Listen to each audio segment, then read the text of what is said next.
নোয়াখালীতে হত্যা মামলায় বিএনপি নেতাকে ষড়যন্ত্রমূলক আসামি করার প্রতিবাদে শত শত নারী পুরুষের বিক্ষোভ মিছিল ও সমাবেশ অনুষ্ঠিত হয়েছে।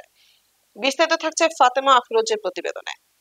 নোয়াখালী বেগমগঞ্জে কিশোর বিজয় হত্যা মামলায় কোম্পানীগঞ্জ উপজেলার চর এলাহি ইউনিয়ন বিএনপি নেতা ইসমাইল হোসেনকে ষড়যন্ত্রমূলক আসামি করার প্রতিবাদে বিক্ষোভ মিছিল ও বিক্ষোভ সমাবেশ করেছে স্থানীয় বিএনপি অঙ্গ ও সহযোগী সংগঠনের নেতাকর্মীরা এবং স্থানীয় নারী পুরুষের সমন্বয়ে বিশাল মানববন্ধন অনুষ্ঠিত হয়।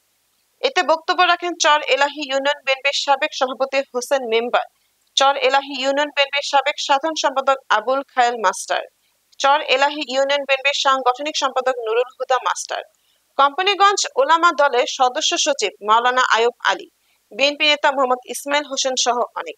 মানববন্ধনে বক্তারা বলেন, প্রায় 60 বা 70 কিলোমিটার দূরের ভিন্ন একটি উপজেলা বেগমগঞ্জের একলাশপুরে কিশোর বিজয় হত্যা মামলায় ষড়যন্ত্রমূলকভাবে চর এলাহি বিএনপি নেতা ইসমাইল হোসেনকে মামলার আসামি করা হয়। বক্তারা অবিলম্বে ইসমাইল হোসেনের বিরুদ্ধে করা মিথ্যা ষড়যন্ত্রমূলক মামলা প্রত্যাহারের দাবি জানান। একই সঙ্গে এই মামলা প্রত্যাহার না করলে কঠোর আন্দোলনের হুঁশিয়ারি দেন তারা। বক্তারা আরো বলেন, কয়েক বছর পূর্বে কোম্পানীগঞ্জের চর এলাহি ইউনিয়ন পরিষদের জনপ্রিয় চেয়ারম্যান আব্দুল মতিন তোতা চেয়ারম্যানকে প্রকাশ্যে কুপিয়ে হত্যা করে সন্ত্রাসীরা। ওই হত্যার ঘটনার মাস্টারমাইন্ড জামায়াতের এক নেতা ও তার অনুসারীরা বলে জানান বিক্ষোভকারীরা।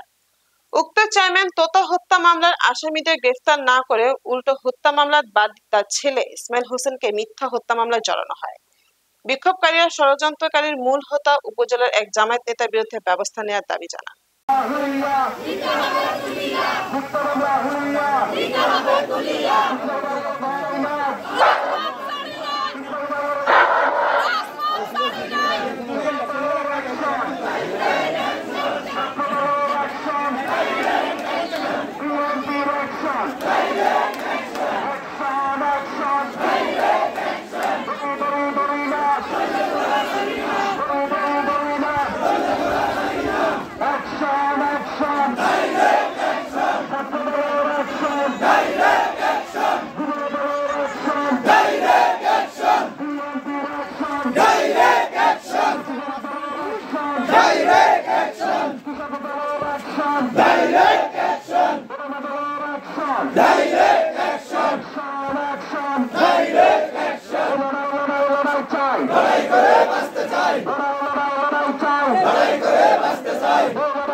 আমরা সবাই একতা